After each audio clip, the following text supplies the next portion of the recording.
Alright, welcome to the first video. We are going to be building today the rest of my 5-gallon bucket. So I'm going to have a total of 6 of these bad boys in my system for right now, and then it is completely scalable. If this works out well, I'll probably end up having 2 or 3 rows worth of buckets in the patio, and then like tomatoes, for example, I'll have vined up all the way to the ceiling. It's a super simple build for these buckets. I get the 5-gallon buckets. I got these from, I think, Walmart for like $2 a piece. Looking at the finished product of the bucket, 5-gallon bucket, I'm using a 1/4 inch PVC pipes. I got a 90 elbow and then a small 1/4 inch right here, and then I have a 3/4 gasket that's on the bucket. To pop the hole through the side of the bucket, I used a 1-inch hole saw on my drill. Cut that up clean. If you notice though, I do have about an 2-inch gap on the bottom of my bucket. The reason why I did that was because we want water to sit in the bottom of it, and then the overflow just drains out into the return pipe, and that's going to hit my strawberries and stuff like that. In our bucket, what we're going to be filling up is, and people are going to call us crazy for doing this, we're going to use Sterlite, which is kind of like one of the first hydroponic mediums that people created. We'll go more into detail when we get to that part. We're going to fill up the entire bucket pretty much up to the lid. I went to my local hydroponics spot, which was my guy Gary at Hydroponics Depot in Port Charlotte off of Tamiami Trail. Great guy, knows everything about everything. He's an amazing person. On the inside of the bucket, it's kind of hard to see because it's a white on white bucket.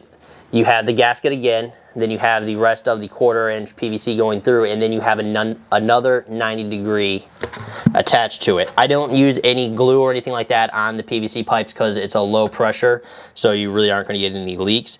The big thing is that on the outside and on the inside of the bucket, you have your 90-degree pipe facing downwards.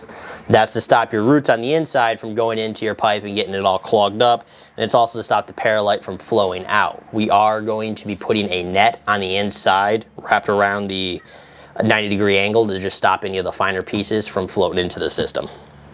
So with that being said, you saw the end bucket, so I have one more to go, so we're going to be filming on how to make this yourself.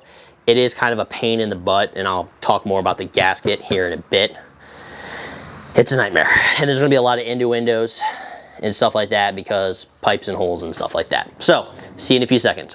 All right, so what you're looking at is my 5-gallon bucket. It's from Home Depot. Yes, I know that the buckets aren't going to match. It is what it is. I have my hole saw right here. It's a 1-inch that I'm going to be drilling in. It's a guesstimate, and I'm probably going to drive a bunch of people crazy. So I'm going to come up about 1, maybe 2 inches, right around under the 5-gallon, and I'm just going to drill. Kind of, try to. Oh. Kind of hard to do this one-handed. There we go. And that's what you're looking at. Clean that area away. You are then going to get your gaskets, which are right here. You got your gasket.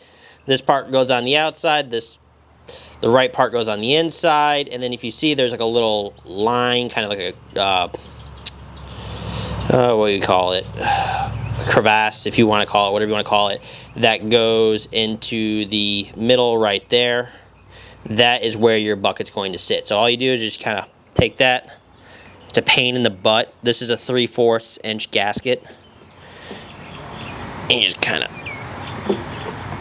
slide it in there. It's a pain. Oh my god. This is probably like the hardest part of this entire thing.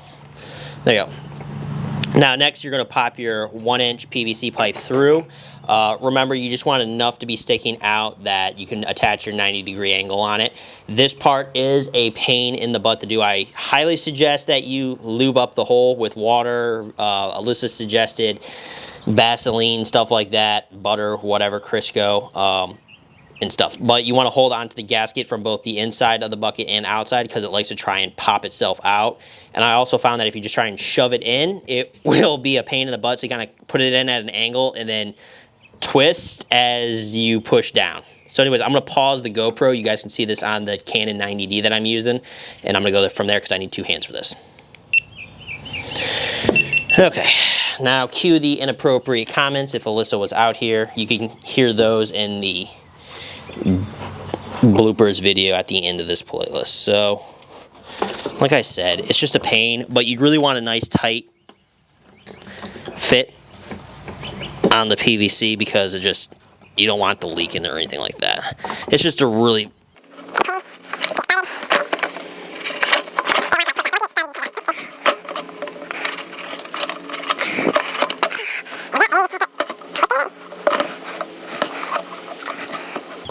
okay, let me grab my GoPro.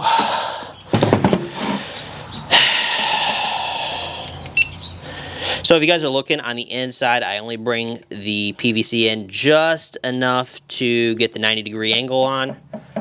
Take my 90-degree angle, pop it in on the bottom like so. Actually, I'll push it out just a little bit because I don't need it sticking out that far.